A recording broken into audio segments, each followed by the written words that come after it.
मुढ़ी रे तैयारी इडली केबे खाई नाहांती ना? हेले ए मुढ़ी इडली एकदम सॉफ्ट स्पंजी नरम तुलतुलिया आपण मानक बिल्कुल भी लगे कि आम ए जमा भी बिरी चाउल यूज करें ना ही सोडा यूज करेचे आ मात्र 5 ରୁ 10 मिनिट भितर बनिकी रेडी हो आपण मैंने हठात या ब्रेकफास्ट बन पारे छुआ को टिफिन रे भी दे पारे। नमस्कार, तृप्ति भोजन चैनल को आपण मानक अनेक अनेक स्वागत। वीडियो को संपूर्ण देखापी अनुरोध रहा सबू टिप्स आउट ट्रिक्स शेयर करिछि। तो ये प्रथम मु गोटे कप मुढ़ी नहीं तापर आम ए अल्प पानी दबा 2 ରୁ 3 मिनिट पर्यंत मुढ़ी को भल भाव बतुरिया दबा। ये देखिपे मुढ़ी भलसे बतुरी जाइए पानी भी छाणिकी नहीं आसी। एबे आम गोटे ब्लेंडिंग जार रे ए बतुरा मुढ़ी को देदबा। तापर अध कप आम दबा दही।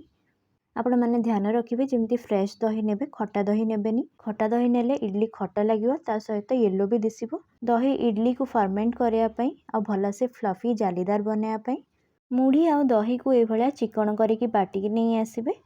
दर्शक बंधु आपण मैंने मो वीडियो कोठू देखुंत मत कमेंट करी जणेबे। एबे बैटर को आम भल भाव 2 ରୁ 3 मिनिट पर्यंत फेंटी नबा। तापर एथिरे बाइंडिंग पाई दबा आम अध कप सुजी। आपण मैंने ये मोटा दाना पतला दाना जेकोसी प्रकार सुजी नहीं पारे। आम मुढ़ी नहीं गोटे कप सुजी नेले अध कप। एबे सुजी को ये बैटर भल भाव मिसई नबा। हाँ, आ गोटे जिनस आपण मैंने बैटर को केबे भी बेसी पानिया करके बाटबेनी। जो कंसिस्टेंसी देखी से भाया बाटबे। जदि पानी आवश्यकता पड़ो ताहले आमे आउ पानी दबा। सुजी को भल भाव मिसई नेला परे एठी आमे दबा स्वाद अनुसार लुण माने हल्का लुण दबा। मुझे अध छोट चामच लुण देइछि। लुण को भल भाव मिसई नबा। जेहेतु सुजी पानी टाणे तो आमको ये अल्प पानी दबा को पड़ो। बेसी नहीं, टोटाल मुझे 1/4 कप रु भी कम पानी देइछि माने हल्का 2-3 चामच खंडे। आपण मानक फाइनल कंसिस्टेंसी भी देखिदेवी।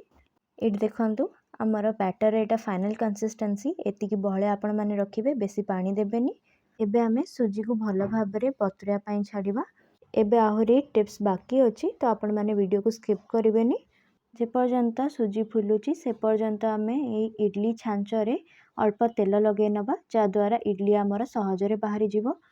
एबे इडली पाई चटनी तो दरकार से आपण मानक एकदम सहज 2 मिनिट रे बनी जाउथबा चटनी कहबी जोटा एकदम टेस्टी। तो मुझे गोटे टमाटर 2टा कंचा लंका नहीं ताकू भल भाव बाटिकी नहीं आसवा। तापर मोटे कड़े अल्प तेल नहीं पाखापाखि गोटे चामच तेल गरम हो सारा पर आम ए दबा गोटे छोट चामच पंचफुटण 2टी सुखिला लंका। आपण मानक केते राग दरकार से हिसाब रे आपण माने लंकार क्वांटिटी नेबे। एबे आमे टमाटो और लंका को जो बाटिकी रखी ताकू दे दबा।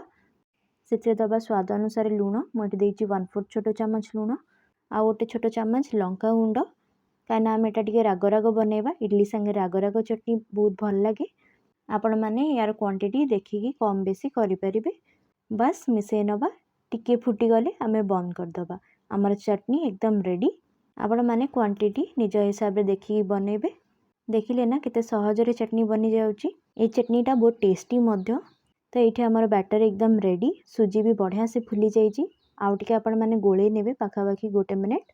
तापर आम एठी दबा अधा पैकेट इनो। सोडा तो आम यूज करूनी आ फर्मेंट करने भी बेसी समय छाड़ूनी से आम इनो ऐड करवा।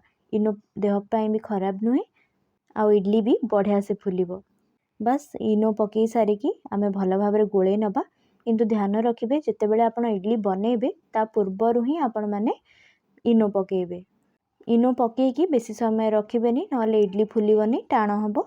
आ दर्शक बंधु जदि आपण माने मो चैनल को सब्सक्राइब करिनांती प्लीज करिनियंतु। वीडियो को लाइक करंतु, शेयर करंतु।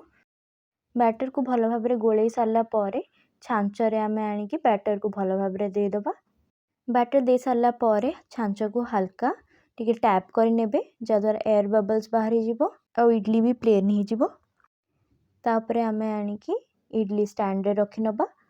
आ या को मीडियम फ्लेम रे पाखापाखि 10 मिनिट पर्यंत कुक करबा। जदि आपण माने हाई फ्लेम कर देबे तो इडली फाटी जीवो। लो फ्लेम कले इडली टाण हबो। एठी देखि पारुथिबे 10 मिनिट पर इडली रेडी। किंतु आपण माने इडली पूरा ठंडा हो सारा पर ही काढ़िबे नहले इडली भांगी जीवो। आ आपण माने गोटे चामच रो पछ साइड रे ही आपण माने इडली को काढ़िबे। देखिले ना केते सहजरे काढ़ी हे गला।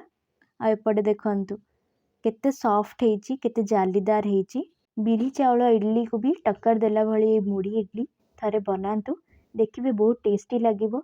आपण याको झटपट बनै भी पारिबे जेतेबेले इच्छा हबो सेतेबेले भी बनै पारिबे।